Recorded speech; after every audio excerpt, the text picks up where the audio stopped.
Welcome to the CG Pro podcast. If you like what you see today, you can follow us in our Facebook group or at becomecgpro.com. So tonight, it gives me great pleasure to welcome Barbara Ford Grant. She has had an illustrious career in visual effects and film production, and is currently the president of NEP Prysm Stages, but has also worked for some amazing studios like Digital Domain and Sony, and was the CTO at Meow Wolf before her current role. So Barbara, welcome. Thank you very much for joining us here today. Thank you for having me. Glad to be here.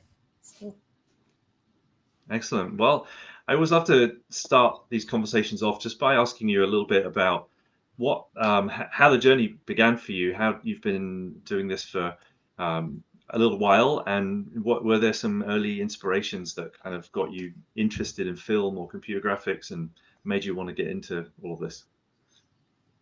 Yeah, there it was almost a bit haphazard. I love talking about this because it is sort of a strange story, but I started out as a visual artist. Focused on actually drawing and painting for the better part of my undergrad, and started to transition into installation art, which involved video at a certain point. And I was thinking about this the other day. I got a job, a work study job at the Media Tech Center at my university. And not because I was clever, but because I needed to pay rent. I started working in the lab there, which was highly funded through defense grants for research in a number of areas, but one of them included computer graphics. And so they had like a number of different computers, 386s, they had Amiga 1000. They also had, the reason that I started getting into doing this kind of work was they had an early version of the video toaster, this Amiga video toaster. Wow. And I wanted to use it to make elements that I could composite on top of video that I was using in my installation.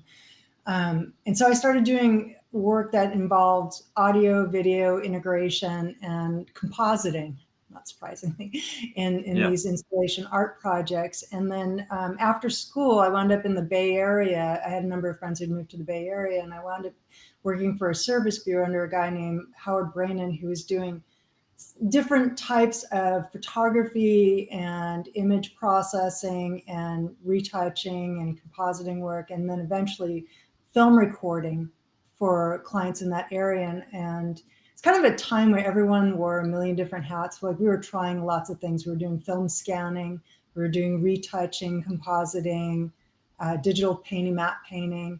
And the film recording, we had these solitaires, the management graphic solitaire film recorders. And I found that the digital painting and film recording side of things was becoming very interesting to the studio side. And I wanted to get into, I'd always sort of seen my work on the visual installation and storytelling side of like kind of bleeding into longer form and wanting to get into cinematic work. And this felt like kind of an entry point, like maybe if I put these things together, somehow that's going to lead to studio work. And I started getting work as a digital artist for freelance, doing work for like ILM, and I did some typistry work for Pixar and a few other clients.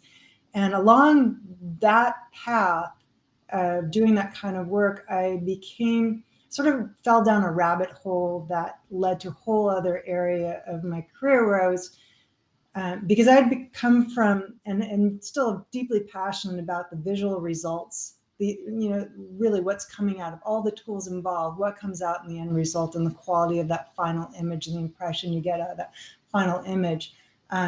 What I realized with all these tools back then, you had things that were 8-bit, they might be fully RGB, they might be YUV, there were things that were linear, and then film was in log color space. And the translation of the image data going from one place to another was a rather unsolved problem and pretty complicated. The first thing I started getting involved with was matching a CRT monitor to the film recorder, because this is where we were doing our digital art and our digital matte painting, and then we would film it out basically like a television on its side. It was just scanning primary by primary onto film, and started working with management graphics on a profile for the monitor and the film recorder to do a transform, to try and map as much of the color into that destination color space as possible. That work really kind of led me into bigger conversations with other studios about color pipeline and about how color worked between computer graphics and film. And I wound up getting hired not that long after that, when DreamWorks was starting, to set up a color pipeline around the display. How we did, because they were actually at the time, even though the intent was, they had this prototype lightning film recorder. It was like the size of a house or a Winnebago. It was this massive machine from Kodak, laser film recorder that was film recording in a sort of quasi-log space. It was the first film recorder of its kind doing that. And the intent was, even though we're going to have traditional artists who are doing key art by painting, who are doing matte paintings for background, that we'd scan that stuff, and ultimately it would go through somewhat of a CG pipeline and compositing pipeline and go out to a film recorder in the end. And so there are, obviously a lot of pieces to color manage around that. And that's about the time I stopped doing digital paint and started doing engineering instead, and became very interested in managing, because it was a quality management thing, right? It's like, how do you maintain the intent of the artist at all these different stages and with all these things getting concatenated together into ultimately this finished result? And I think everything I've done ever since then has been involved in sort of emerging tech that's getting enveloped into the process of how we create something that ultimately we're trying to push the limits of the visual fidelity on the screen with. Right. So down the engineering rabbit hole, what kind of engineering were you coding? Were you developing tool sets? I think coding would be, I'll be the first to admit coding is probably a generous term. I wrote some scripts, and I grabbed some existing libraries and strung them together. And I was lucky enough at the time, when I started doing this at DreamWorks, we were doing it in collaboration with Silicon Graphics, Sun, and Kodak in particular. And at the time, Glenn Kennel, who's now the CEO, and has been for a long time, the CEO of ARRI, he was in charge of the color group, which later became the Cineon group and many other things after that. But the color work that we did was in collaboration with Kodak's color science team. And so I relied quite a lot on them for the sort of the heavy lifting of the transforms that we scripted together. I mean, you're basically, taking frames, running them through a profile, into a common color space, and then out a different color space, and doing that at scale. So it was a very, everything was very command line back then, including the compositing, right? But so from there, I started to get engineering resources and started leading engineering teams and things around playback, basically anything that had to do with the image itself, right? So if it was scanning or film recording or compositing or delivering to different formats, and eventually became the editorial pipeline. We prototyped very early digital dailies systems for DreamWorks, playback for projection systems for what was the first digital projection system that wound up getting used for Shrek 4D. And then from there, I kind of took my interest in because it was sort of like pre-production, mostly post-production. And I had gotten a bit involved with what happened in rendering, but it wasn't until I got to Sony Imageworks, where I taken on the back end of the R&D group, that I got very involved, because it was at a time where they were writing a brand new proprietary renderer in collaboration with Marcus. This was the Arnold renderer that was happening. So it was largely a RenderMan house before that. And we were building out a rendering team, building out OSL and an all new global shading team, doing a lot of interesting things that came out of that, associated with volumetrics and integrating other parts of the effects work into the renderer itself. And so, yeah, the engineering didn't stop there. And then I was lucky enough to be in there at a time when Parag Havdar and Josh Wells and a number of other people were prototyping a whole lot of virtual production technology. And it was actually my first, I mean, other than building out the theme park stuff, I hadn't really been exposed to virtual production before Imageworks.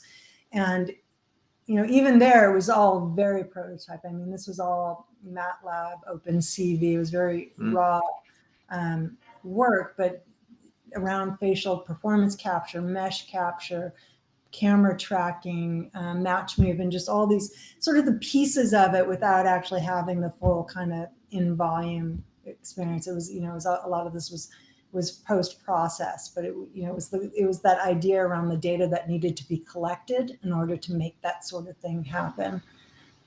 And right. and in yeah, sorry, go ahead. I was just going to say it needed a little while for the technology to mature to become what people now know as you think about production. how slow signal processing was 15 years ago compared to where it is now. I mean, just to properly track and clean up a camera path, it's come a long way. But it was I learned a lot in that process. The other thing that I got back to, I think during that time at Imageworks that kind of escalated when I was at Digital Domain is sort of an interest in the fidelity of everything as well. We were doing digidoubles and digital humans. It was early time for that. You know, we had done some work with Paul Debevic and ICT on scanning and using that both as a texture, but also as for image-based relighting and image-based rendering work on some of the projects. And when I went to Digital Domain, I was very interested in furthering that in more of a centralized global way, like with the GenMan and Gen Skin Light, doing again with the shade, like having things centralized so that we could have a good starting point on any of these types of things that we were doing. But when I think I went from artist to engineer to super interested in leading R&D to very interested in how things work at scale. Like if I were to consider the steps in all of this, while still carrying over the same sort of like interest in solving fidelity problems in all aspects, I definitely was looking to see how we could find, because it's not, you know, there's economies of scale, because there's always the famous like better, faster, or cheaper. And I sort of ignore the cheaper thing, because I do believe things get faster, it means you get better, you get more out of it. You're gonna, you just get more bang for your buck. And I was very much interested in finding economies of scale so that we can keep investing in the same things, that we didn't like create something, do something awesome, then scrap it and wait for the next project to try and figure out it again. That we were really starting to build towards something that actually pushed the craft, that we could continue to invest in. And then from Digital Domain, that sort of went into a wider sphere when I got to HBO. So I spent 5 years at HBO, initially moving them from traditional broadcast methodologies into file-based workflows and into file-based post-production and centralized visual effects. And then we started to get into a number of different ways of using those workflows for immersive and VR and other types of contexts for, let's call it metaversy kind of, whatever you want to call it. You've always got to mention it once on every yeah, podcast. that was, So well, it was how we got it funded, right? So moving it into the metaverse of using assets for lots of different outlets, because, you know, if you've been in visual effects this long, nothing drives you more crazy than rebuilding the same asset over and over again for a different purpose, right? So that was an incredible experience to be able to do something at the scale of HBO, which does an enormous amount of content per year. And we're really pushing the quality of what streaming and broadcast streaming, what that meant for those types of shows, you know, with Game of Thrones and Westworld and all the shows that came after that. And then Meow Wolf. And Meow Wolf was sort of like a passion project and a great opportunity and timing for me, because I had come back to California to take a little time off and do a little bit of consulting and spend some time with my son. And I got a call about Meow Wolf, and they were in this transitional period. It was during COVID. They were looking to open 2 new locations. They had the one in Santa Fe, but they were midstream in the Las Vegas build out and just starting the work on Denver. And we're really needing to grow from this amazing collective and sort of grassroots, almost garage style building out of immersive experiences, incredibly art driven, community driven, to something that they could scale and sustain. And so I spent a year working with them both on the enterprise side, building out the back end operations of the company, and then building up these two locations and opening up these two locations. When I got the call that NEP was going to wholly buy into this idea of virtual production. Right. And that kind of which you brings couldn't it ignore. almost. Yeah, I could not say no to because it had all my favorite stuff in it. Right. You know, you But got yeah, it seems like you had yeah. Sorry. a great background and a diverse background in engineering, visuals, interactive technologies, all the things that you need to do in immersive interactive experiences. But then that also lends itself now to virtual production, which is becoming a big thing. So yeah, it makes sense. And were you in New Mexico? You studied in New Mexico.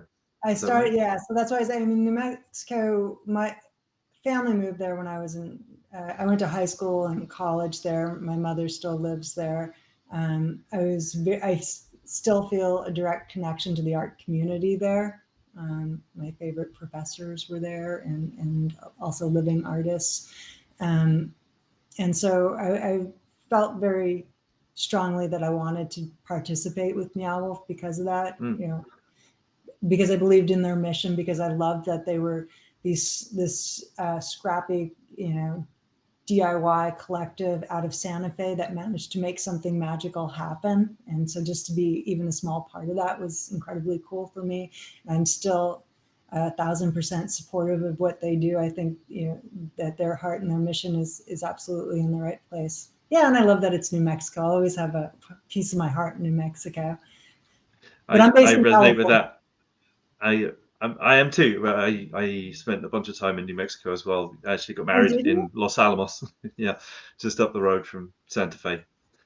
You got married in Los Alamos at the Yes, lab? not at the lab. No, at the Fuller Lodge near the Oh, lab I though. know the lab. Or I know the lodge. Yeah. Wow. Right.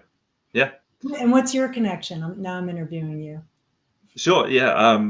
So my wife Jackie Cooper is from Los Alamos. She was born there, and we met in London, but came back to the United States. Came to live in California. Well, actually, no. Originally went to go live in New Mexico, and we got married there. And we were driving back from Burning Man from our honeymoon, and Jackie got a call from Dee Dee, and we turned right instead of left, and ended up Oh, living in LA instead of going back to New Mexico. that's incredible. We do have some crossroads happening there. Yeah, I think in Los Alamos in particular, in Bandolera National Park, that whole area is just so breathtakingly beautiful and unique to the rest of New Mexico, even. Yeah, I miss it. Jackie's a lot of Jackie's family are there. Dad works in the lab, or worked in the lab. He was a particle physicist, and yeah, I love it. Miss it. Can't wait to go back.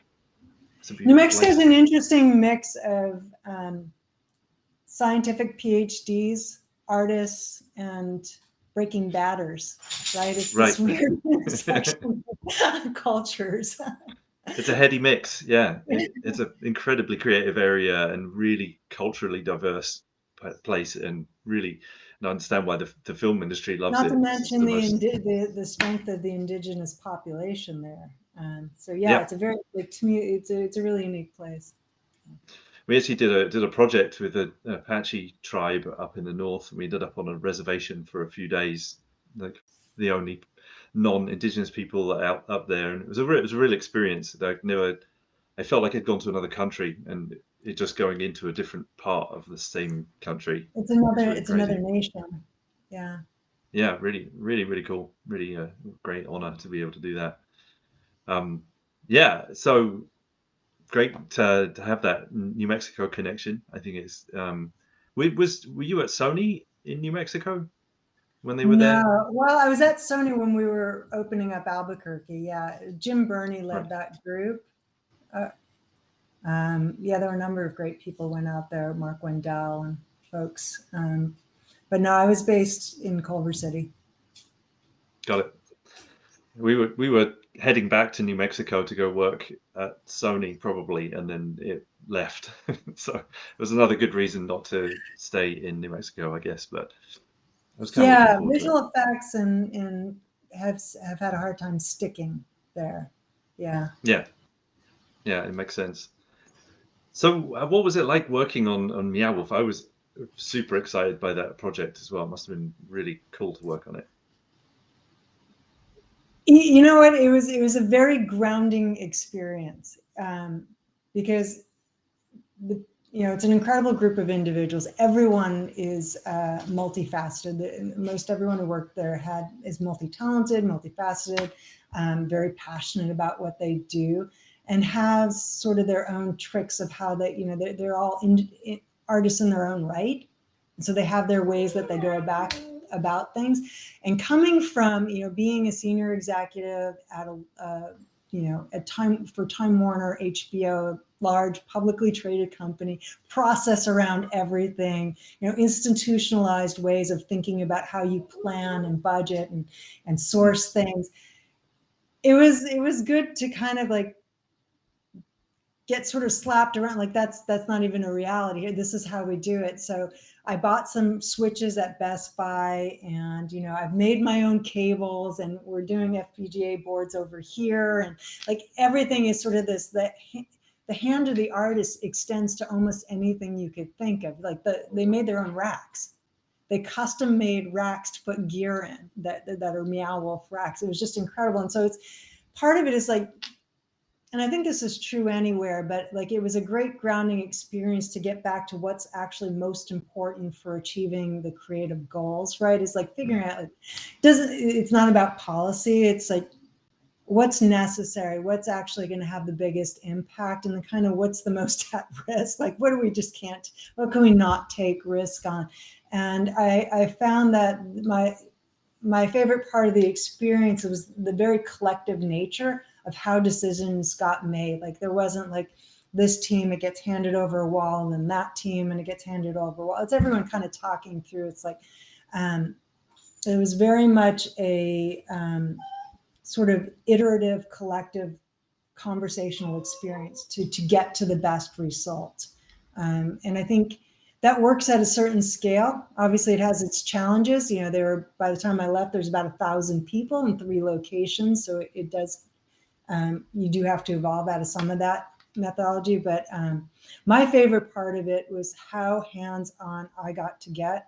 Like, as we were talking about, like not being on before we came on, about not being on the box in a long time, like to actually be touching things and seeing things and understanding, where Arduinos are used and where the Raspberry Pis are hidden, and just how things actually operate again, was really cool. It was really cool to get into that level again and understand so much of this is, it's a sketch with technology, right? They're sketching out something that's never been sketched before, and they're using some amounts of technology to help illustrate that. Do you think it's possible for a company as it scales and gets beyond a certain point to retain that? Because I love working for smaller places. I love working for big studios too, like ILM. You get to work on the best movies in the world, and that's wonderful. But there's, like you said, there's a lot of process and systems and management around larger places, and I really love the small places. Do you think it's possible to retain like that kind of creative spirit in a bigger institution? I get asked that a lot. I actually get asked that by some interesting people that I feel like I should say, well, I should ask you. I was thinking about it. I almost feel like Digital Domain, and they've become very big, but I would like, at the time I went there, they were a smaller company compared to where I had come from. And I was like, wow, people can just kind of like do things here. Things, they can just sort of, and it felt very cavalier, and it made me nervous. But at the same time, it's like, this is incredible. They are solving problems and creating new ways of addressing creative issues at a speed I've never seen before, that we never would have done it at like a DreamWorks or Imageworks because of the scale of how things operate. Meow Wolf is probably that on 11 and a half, because they're built to work in that way, and they are not beholden to a client. They're not a vendor to anyone. They're their own IP. So they had the advantage of a big company in that they were the IP, and the advantage of a small company is that they were kind of a punk, scrappy collective that started the whole thing. So philosophically, they were in that place. But they suffered as well. And I think, at the time I came into Digital Domain, we more than doubled, and you could feel the tension of the culture of what they were, and the change that the scaling was having to that culture. And I definitely felt that with Meow Wolf too. And I don't know that anyone has the right answer, because I think there are a lot of components. There's a lot of recipes in culture, or components in the recipe of culture. But I would say a couple of things that I've observed between the different scales because I also think HBO had, in some ways, a fantastic culture, even though it was an enormous company. And I think the couple of ingredients that I want to talk about were consistent, both on the small and on the large. And there, one, that it was really, really clear what the end goal was for everyone, regardless of what you were working on, regardless of what your role was. That it was for Meow Wolf or Digital Domain, it's the best creative work that you can put out there. For HBO, it was the same thing. We want to be the top. We want to be the best in class of what we're doing. And then underneath that, it's like how you determine the curation of that.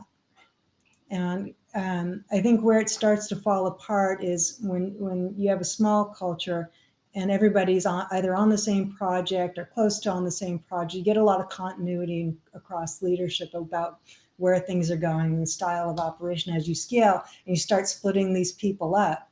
And suddenly they each have their own areas that they got. Keeping that as holistic as possible is really hard unless you have key people who strongly believe both in the mission above and the talent below, right? So it's like somebody's going to have to hold that all together. And I'm amazed, like a place like Digital Domain, that the visual effects supervisors that I knew from there 20 years ago, or the visual effects supervisors, not all of them, but by and large, there's a lot of people there that were there 20 years ago. And so that speaks to like holding on to, even though they're a much bigger company, trying to maintain a certain style of culture. Meow Wolf has, sadly, they lost one of their founders not that long ago, but otherwise have all the original founders who are leading that creative conversation collectively for that studio, trying to hold on to that culture. But it's hard. It is hard as you grow.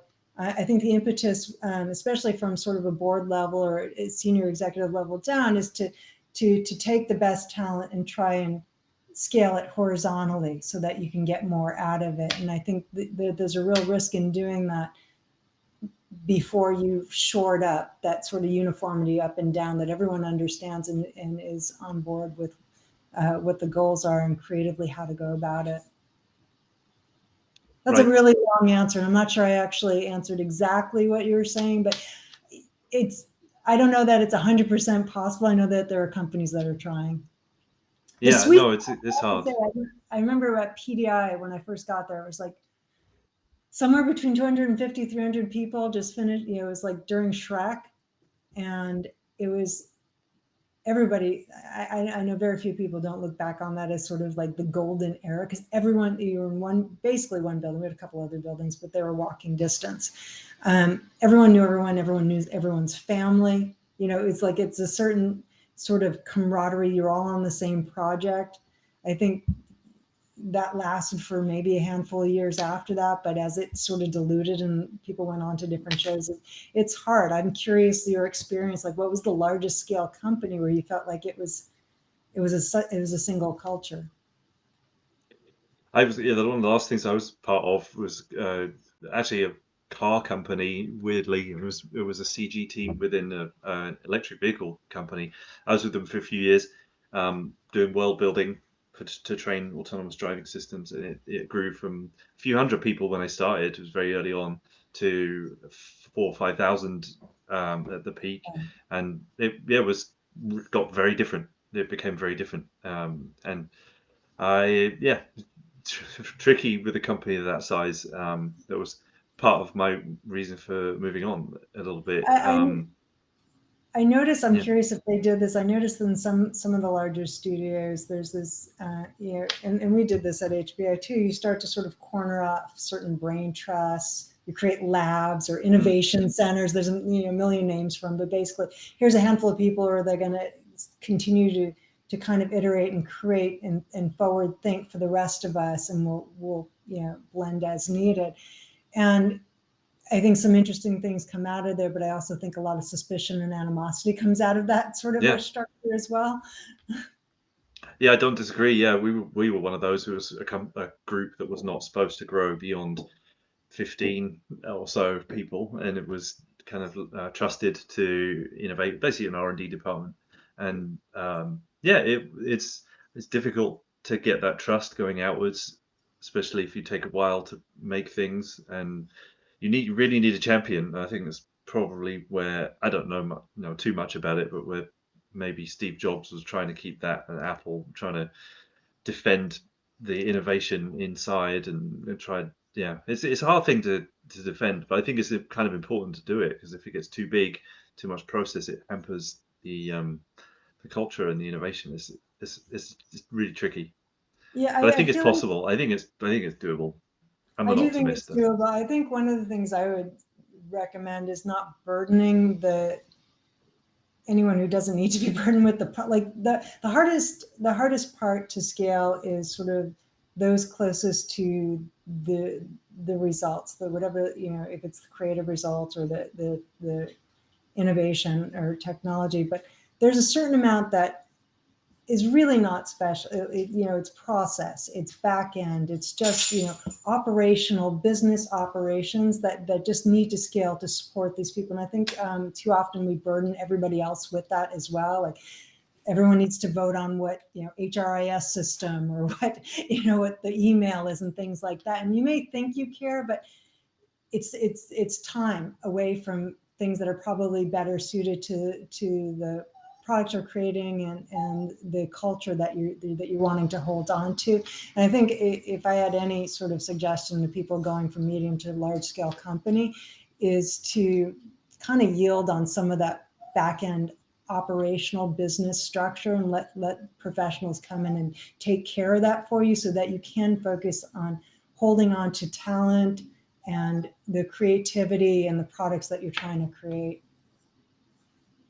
Right. Yeah, I agree with that. Yeah, I think if you can let people do what they do well and kind of get out of the way, then people do good things and they're happy, and like happy, talented people create cool stuff kind of Right. without much hand holding. Yeah, I think you got to find the right people first and encourage the right culture. But that's it's a tricky thing to do it at scale. So you've I have a dog who likes to play a role in podcasts. Excuse me. Oh, sure. Yeah. Can we ask him questions? I think we know All the right. answer to Dog's that gone. one. Yeah. Are you hungry? Would you like a walk? One of them. So it seems like you followed innovation. You've been excited about people solving cool problems, particularly in the visual industries, the visual creative industries. And now you're president of NEP Prysm Stages. So, can you tell us a little bit about what your role is, and what you're up to at the moment? Yeah. What you can say, what you're allowed to say. So Prysm Stages is the virtual production stage operation arm of NEP. It's newly formed. It started with the acquisition of Lux Machina and Halon last year. And Virtual Studios, we are building out owner-operated stages. We have our first one at Trove, which is testing on our first production in Atlanta. We are looking and actively planning out a couple other locations that'll start build out this year. We, through Lux, are operating a number of stages in the UK. And but the idea of the whole Virtual Studios collective and Prysm Stages is to provide virtual production services, so production services related to using some amount of virtual production techniques on physical stages. So it's really focused on like an extension of the physical production, practical production process, right? We're not a visual effects company. I'm not going back into shot work, although I will talk about some near real time workflows that I think are exciting and interesting. We're really looking to facilitate sort of the pre-visualization, tech visualization, virtual art department where it's necessary. You know, we have people who can do asset building, and then facilitating the on-set experience, which is why we both operate and then are also designing, building, and running our own stages, and that they exist as a framework to service production more generally. You know, my experience, and I know a lot of Lux and other folks' experience with virtual production has been based on projects come in, they design a volume for that project, gets modified for that project, and it may or may not continue on, but it's very specific to a single client. These are actually designed to be very flexible, modular, interoperable. They're running Unreal Perforce right now, but we could just as easily pivot to running a Unity setup, or, you know, Stagecraft wanted to roll in a rack, we could do that too. Intentionally wanting to be an open framework in the way that we work with the industry, so that we're both a friend to people on the creation, on the asset build side, from the development phase through to post-production, you know, assuming 90% of the stuff is going to have some amount of being touched after live production on our volume stages. And then, you know, I think part of this also is we want to work very closely with our camera manufacturers. I mean, obviously the software hardware providers, we work with Rowe, we work with other technology, Pixera, and other technology companies in terms of how we're integrating the hardware itself, but then additionally how we work with open formats like USD and you know, stuff the Academy Software Foundation is doing to really be as open a framework as possible. I know I keep saying that, but I really want to reinforce that, because we're not looking to feed our own post-production workflows, we can be very flexible in that way. Right. Yeah, it's another part which is maturing. You know, the open source technologies. We used a USD on Lion King a little ahead of time. I think it was not quite there yet, Cool but what they did. Yeah, and one of the things it pushed really, it. yeah, one Yeah. of the things I love about what Magnopus did is that because this is, you know, something that's also very appealing to me, is they had a very tactile approach to how virtual production worked. They were thinking about Caleb Deschanel. They were thinking about how filmmakers are going to come into a volume space and want to, you know, see and feel the sort of tools they're used to as they're creating in this new way. And we're very much about that. Like the stage in Atlanta, you know, it's obviously, it's bleeding edge, it's state of the art, it's all those things, but it's also meant to be very practically flexible. Like you can bring in anything from a techno crane to popping out tiles and throwing in sky panels. You can move the camera tracking away from the film rig within the volume itself. There's a lot of flexibility and thought and design that's gone into how filmmakers might use it, how much they might need to move and shape it for different types of production, because we know that this is a mix of practical and virtual tools in filmmaking. Right. So, and you said you're working on a production in it right now. Is that officially or unofficially? It will be an announcement forthcoming. Yeah. Okay. Great. I'm excited. Not too distant future, actually. Yeah, we're very excited about this project and some of the other ones we're talking about. But yeah, I mean, it's fantastic to be on the Trilith lot. It's like, you know, it's an incredible studio lot in and of itself. They house, you know, a lot of Marvel's production among other people, and they've just got, it's a very modern studio facility, and it's a nice environment ecosystem for us to participate in, where, you know, we can be the provider of these kinds of services, but have access to everything else one would need in physical production right there on the lot. And can you say anything about how you stay kind of tech agnostic in terms? I know everybody's kind of pointing towards Unreal as a real-time environment at the moment. We use Unity on Lion King and Jungle Book, and they stepped Yeah. forwards from there. The thing I love about that was that those projects built all the tools for the one project, and they all went away at the end of the project, and we had to build them all again for the next one. Went away, and there wasn't that thing you described where they had a home that they could progress through. And I think Epic have been really great at giving it a home and allowing it to progress.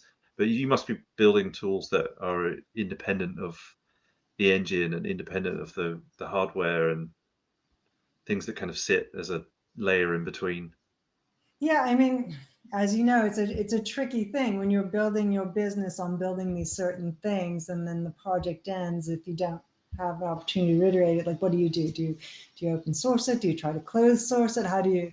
Um, I think to answer the how do you do it question directly, well, it's challenging because we're largely kind of we're going to need to go along with what the clients want to do, and if they want to Mm. be Unreal, we're going to be using Unreal on those stages. I think largely we're going to be following the lead of the productions and what they're asking us to do. But I think we also, because of the scale we're looking to go to, we have an opportunity to help sort of support the open source community and support some of the tool building outside of a particular engine to help facilitate some more common tools among the industry. So I think we'll focus there. The closer we get to some of the things we're doing within the integration of the stage technology itself, like the actual rendering into the volume itself, I think that's probably where we'll start to have sort of a more strategic point of view about it. Right, that makes sense. I was making me think when you were talking there about I'm watching Light and Magic at the moment, not as fast as they want to be, but just kids for you. But I'm really, really loving the way they talk about that at the beginning, about how it was built for a film, and then the film stopped, and George Lucas had to spend another year making the next one, so they had to keep them busy. And it feels like a similar story, and it feels like at the moment in virtual production that we're going back to that time where visual effects kind of felt like a lot of it had been figured out, and it had become a little procedural, even though there was still innovation going on. But now we're back into this another phase again of rampant innovation and lots of new every week.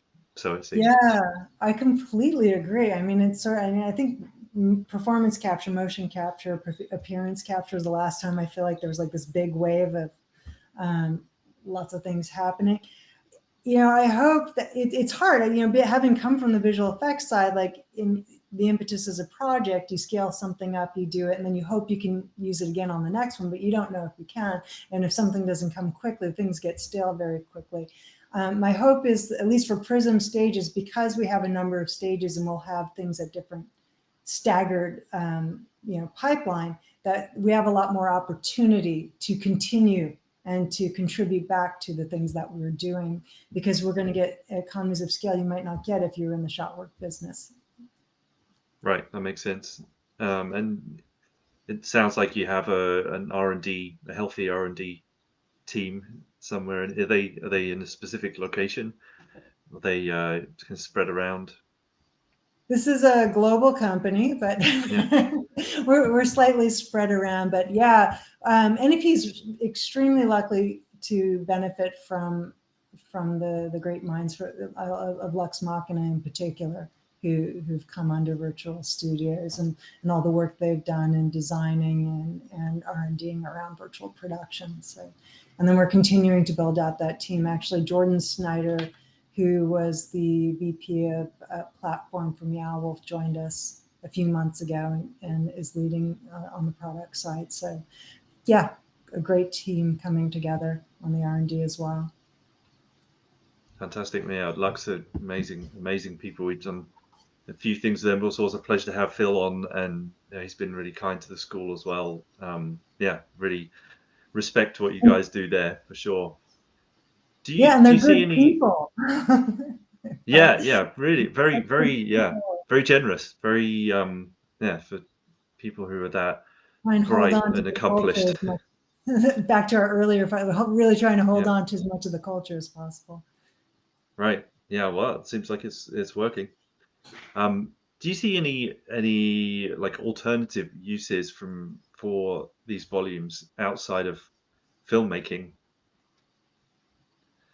I know that might be a kind of a random question, but like thinking from your installation work and working in that kind of space, do you see there being, other opportunities to use these volumes? I do, and it's kind of interesting. I'll stop just short of predicting the future and how they'll be used, but I think as part it was at Commandant that used the lower grade LED so they could do the near real time composite. I think there's as these things get modular and you can kind of pick and choose where you spend your money, I think it becomes much more applicable. Obviously, if you're building a $10-20 million stage, you can do films with it, right? Yeah, You can do yeah, the world's most expensive series, but as they become more modular and the tools become more open framework, I think there's anything that goes in that bucket of metaverse obviously becomes applicable. But I also think just all the different ways that we think about content building, and whether it be a live event or something that's mastered and delivered, I think that there's opportunities there. And I think the more interesting thing will be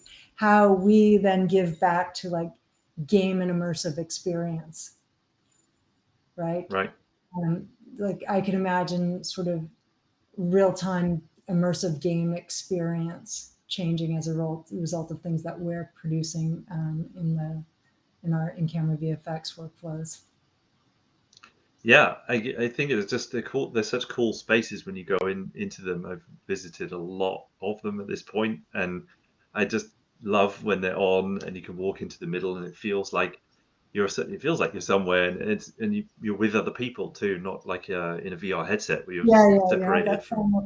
simultaneous experience. And isn't it super cool when you can actually affect change of that space? Yeah, yeah, absolutely. Yeah, this is some of my favorite stuff to do I came from VJing. That's how I got into computer graphics back in the Ah, day, and it's one of my favorite things to do, to be able to create an interactive experience that has a musical component to it. And have I've you done a been to lot of that kind Denver of work. yet? Have No, you no, I been? haven't. No. Oh, okay. That one in particular, there's a number of installations in that space that are interactive uh, and AI-driven audio experiences that I think you'd enjoy. I'm sending you there. Cool. Just let me know. I'm actually in England at the moment. Yeah. Came on Next a time, quick trip here, but you make a trip over, we'll get you in there. well, I live in LA, so it's the next week I will be there, and it was much easier to get there from there than it is from here. And yeah, itching to get back to New Mexico as well, which is even closer. So I definitely want to check that out. Yeah, a couple of questions coming in here from the audience. So I'm just going to pull up a couple of these. So someone's asking, do you have any stage plans for the New York metro area? Yes. Good answer. Next question. Um, somebody else is asking, will there be opportunities to visit or see the Atlanta stage in the future, like an open house kind of a thing? Yeah, that's a great question. Actually, we've been sort of close to the chest as we've been building out and testing and demoing it these past few months, because it really just finished the build early summer. And we expect to do an open industry launch possibly as soon as the end of September, late September, early October. So stay tuned. You heard it here, folks. I'm not holding you to it, but that's cool to hear. That's exciting. Yeah, Yeah, we want definitely people to see it. great. Well, I look forward to seeing it myself. Very, very excited to see what you guys have been up to. Um, so what are you particularly excited about in virtual production? What are some of your favorite aspects to it, comparing it to where we've come from in terms of production, and coming from, it's really cool watching Light and Magic at the moment, seeing like literally where it came from, all the way up to I think they're going towards Mandalorian. I haven't seen all the episodes yet, but what are some of the things you've been a part of this industry evolving? What are some of the things that you love about what volumes and virtual production is doing for filmmaking? I think it's exactly what you're describing with Light and Magic. I mean, it's getting these people back together in real time, in real life, on a stage. You know, having the visual effects folks and the art department and the set deck and the DP and the director all, you know, looking at the same time, the same thing at the same time, and creatively iterating on and capturing a story. Like, that's super exciting to me. I think the more that we can lessen the hurdle of the technology or the clunkiness of the technology, the more we can streamline the workflows and unify them where we can across the industry. That'll be helpful. And I think where it's going to get potentially interesting is in what we might do, because right now, you know, we're doing some amazing things, but it really is, it's not a slap comp, but it's a comp, right? You know, you have elements that you're putting on the wall, you have elements you're putting in the physical space, and then you're compositing it in camera. And when I think about, you know, my love of compositing and visual effects, and it came out of kind of the Brian Grill days of Digital Domain, and it's just like compositing was 160 layers deep, and you know, it's a real craft, and it's how sort of the painting of the story comes together. And I think there's probably an opportunity there to think about how we imagine and create tools in better realizing real-time in-camera VFX, or near real-time in-camera VFX, now that we're pulling all these elements together, and, you know, what works best on the volume, what might work best in a near real time or in the engine itself. And I think there's exciting opportunity there to really push the craft in that way. I agree. Yeah. Did you hear that, Epic Games? We I am very interested in the future of composure and how we can continue to improve it. That idea anyway of real-time compositing, and yeah, I think it's an important part of it for sure. Something that needs a lot more innovation. I'm always encouraging of that one. I hope they're listening. Yeah. Oh, well, probably at least one of them. Yeah. So, what else are you excited about in the? Is there anything in the kind of machine learning AI tools that you see coming out at the moment that catches your eye? Well, I think another area that's super interesting is around virtual art department and asset building, and sort of this idea of you know, we have physical backlot, and now we're moving towards these digital backlots, and how we source assets, how we prep assets and use assets across virtual production. I remember when I was at HBO, we had the Capitol. I think it was the not the White House, but the Capitol in DC was used in a number of different projects, and every time they would film it, you know, drive us crazy. Like, okay, we have another, and then there was scaffolding on the Capitol at one point, and we're like, wait, we already have this somewhere. Can we have this and just reuse it, so we don't have to have people shooting scaffolding and painting it out? And this idea that there's probably an enormous amount of locations, iconic building. There's a certain amount of stuff that just should exist, and that AI can probably help to prep it for any sort of contextual, you know, looked at circumstances. I think is another interesting area. That maybe it's time for us to stop everyone building the same assets over and over again. Yeah, absolutely. Yeah, I mean, it's interesting that for a while there, it seemed like even if something was on TurboSquid, we would make it anyway, just because we wanted to said we've made it. But now there's pretty much everything that you can imagine on some marketplace or another, and pieces people of it, out there right? scanning the world too. Yeah. Yeah, I think it's tricky. Like, you know, you can go down just a dog of a wormhole with some like photogrammetry assets that haven't been cleaned up, or that just are just super heavy for the purpose you're using it for. And I think so. Another area that I think AI can help with is in that processing of assets, optimizing assets for real time. Understanding LODs and how things work, based on camera frustum and other things to be smart about what assets get used where, and Right. how they're optimized. Yeah, that makes sense. Yeah, I like all More the of things an that it's. efficiency thing, but I also think it'll lead to quality. I mean, if you're spending all your processor time on assets that are completely unworthy of it, that's detail not used elsewhere. Yeah, that makes sense. I like it when it takes drudgery away from what you're doing and frees you up to be able to do It's that things back that are more office creative. stuff. Yeah. Although some of that work was great ways to get into the industry, so there is that.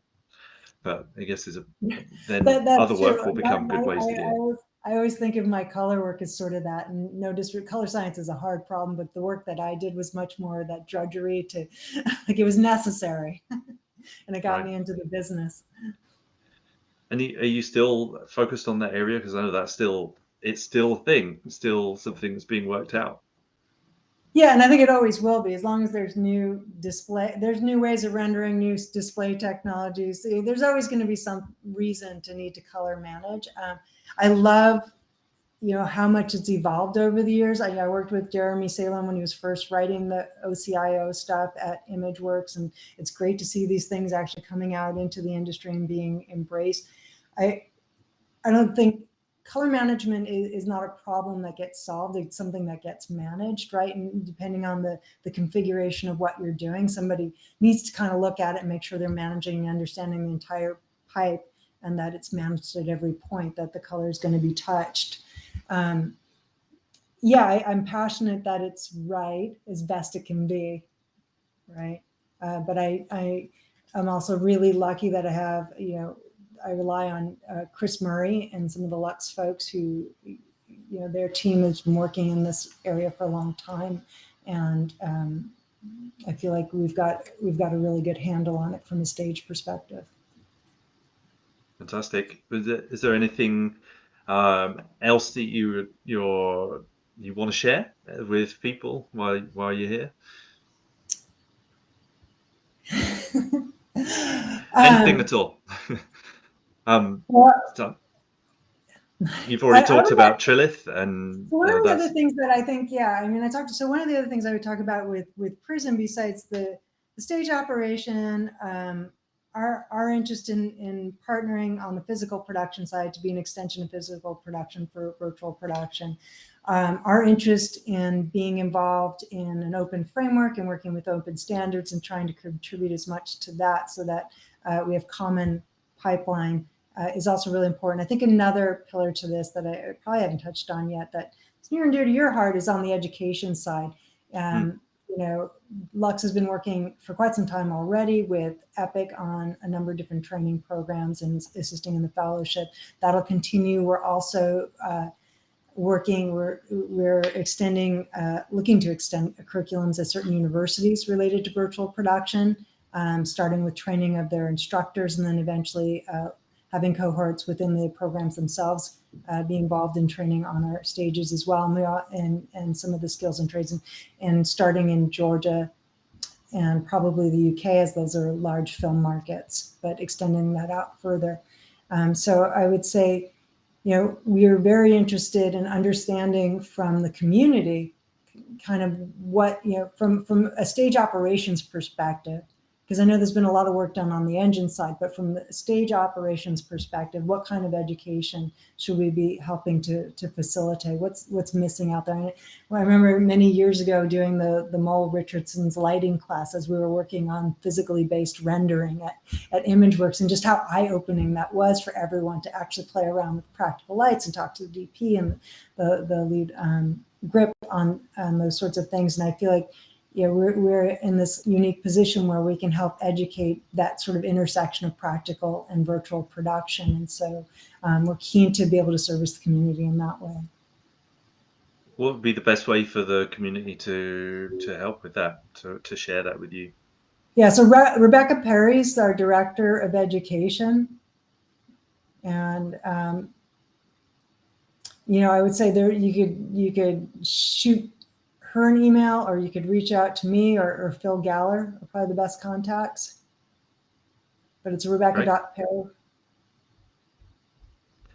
And is there anywhere people can find out more about you? You have a website or anything else that you want to share with our listeners?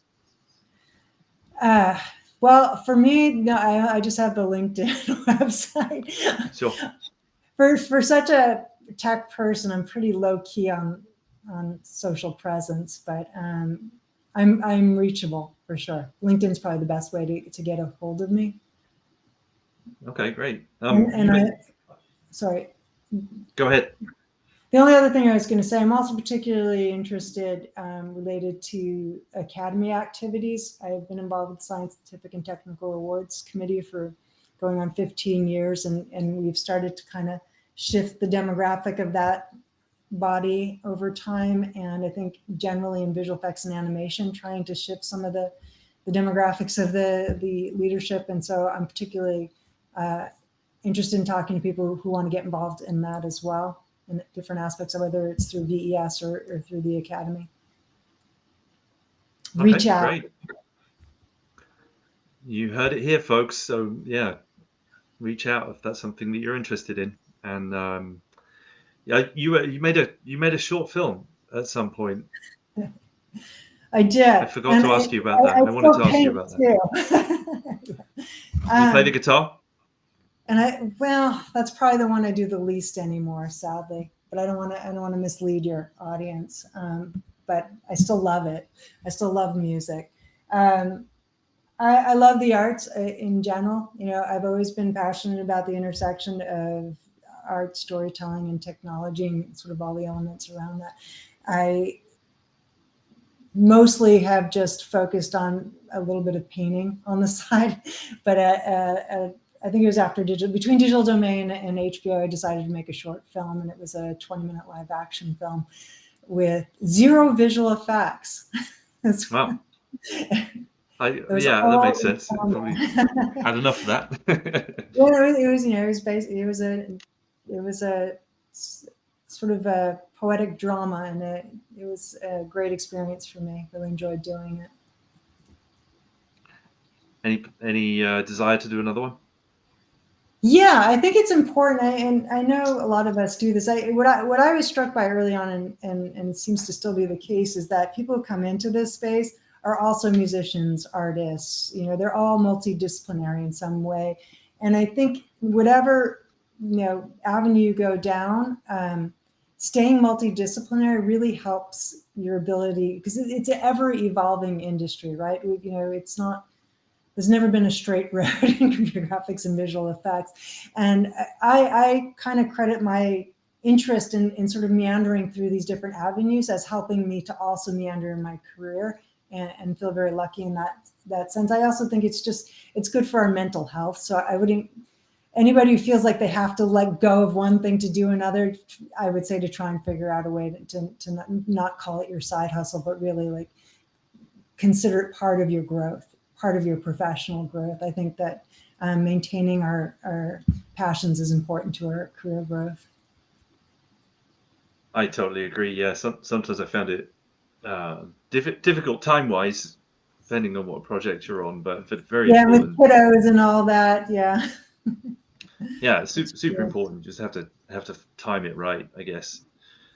But yeah.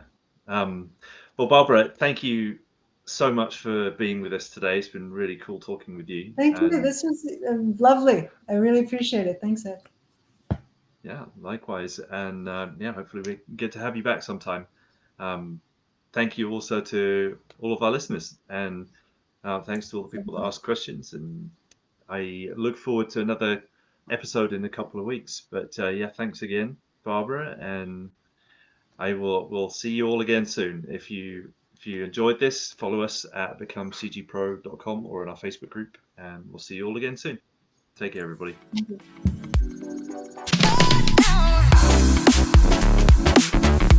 you.